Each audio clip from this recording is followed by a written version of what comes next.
नमस्कार, आप देख रहे हैं हैशटैग भारत और मैं आपके साथ अनवंशिका।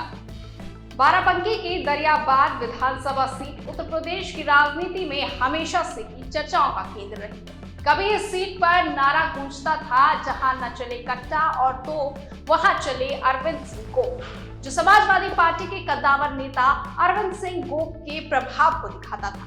लेकिन समय के साथ साथ यहाँ राजनीतिक हालात बदले और अब इस सीट पर भारतीय जनता पार्टी के सतीश शर्मा का दबदबा बन चुका है। सतीश शर्मा न सिर्फ योगी सरकार में मंत्री हैं, बल्कि वो लगातार 2 चुनाव जीतकर इस सीट को बीजेपी के मजबूत गढ़ में बदल चुके हैं। हालांकि 2027 के विधानसभा चुनाव को लेकर माहौल पहले से ज्यादा दिलचस्प आ रहा है, क्योंकि हाल ही में हुए लोकसभा चुनाव के नतीजों ने समाजवादी पार्टी के लिए नई उम्मीदें जगा दी। दरियाबाद सीट का इतिहास काफी दिलचस्प रहा है।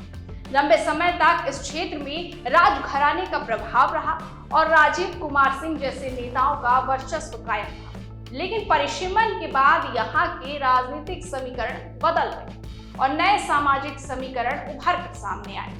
साल 2017 और साल 2022 के विधानसभा चुनाव में बीजेपी के सतीश चंद्र शर्मा ने जीत हासिल की।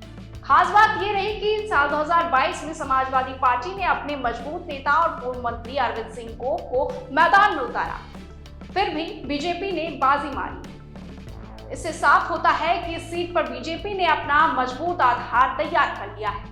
मौजूदा विधायक और मंत्री सतीश शर्मा का कहना है कि प्रधानमंत्री नरेंद्र मोदी और मुख्यमंत्री योगी आदित्यनाथ के नेतृत्व में हुए विकास कार्यों के दम पर ही बीजेपी एक बार फिर जीत दर्ज करेगी।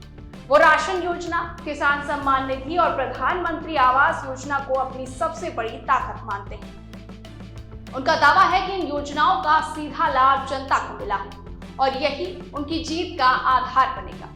तो दूसरी तरफ समाजवादी पार्टी भी पूरी तैयारियों में जुटी हुई है। पार्टी ने जिला अध्यक्ष का कहना है कि पिछली बार की कमियों को दूर कर लिया गया है और इस बार बूथ स्तर तक मजबूत रणनीति बनाई जा रही है। सपा का भरोसा है कि जनता बदलाव चाहती है और इस बार उसे मौका जरूर मिलेगा। दरियाबाद सीट पर जीत हार का फैसला काफी हद तक जातीय समीकरणों पर निर्भर करता है। यहाँ दलित, मुस्लिम और ब्राह्मण वोटर सबसे ज्यादा प्रभावशाली माने जाते हैं। दलित समुदाय, खासकर पासी समाज, करीब 82,000 वोटों के साथ सबसे निर्णायक भूमिका में। इसके अलावा मुस्लिम मतदाता करीब 70,000 और ब्राह्मण करीब 54,000। कुर्मी समुदाय में लगभग 41,000 वोट भी चुनाव में अहम भूमिका निभाते हैं। वहीं यादव, लोधी और क्षत्रिय मतदाता भी परिणाम को प्रभावित करने की ताकत रखते हैं और यही वजह है कि हर पार्टी इन सभी वर्गों को साधने की कोशिश में रहती है। हाल ही में हुए लोकसभा चुनाव में इस सीट का माहौल बदल दिया है। दरियाबाद विधानसभा फैजाबाद लोकसभा क्षेत्र के अंतर्गत आती है और यहाँ समाजवादी पार्टी के उम्मीदवार अवधेश पासी को करीब 10,000 वोटों की बढ़त मिली है। इस नतीजे से बीजेपी की चिंता बढ़ा थी, क्योंकि इससे संकेत मिलता है कि दलित, खासकर पासी वोट बैंक में कुछ बदलाव आया है। अगर समाजवादी पार्टी 2027 के चुनाव में दलित और मुस्लिम वोटों का ये गठजोड़ बनाए रखने में सफल रहती है तो उसके लिए जीत की राह आसान हो सकती है।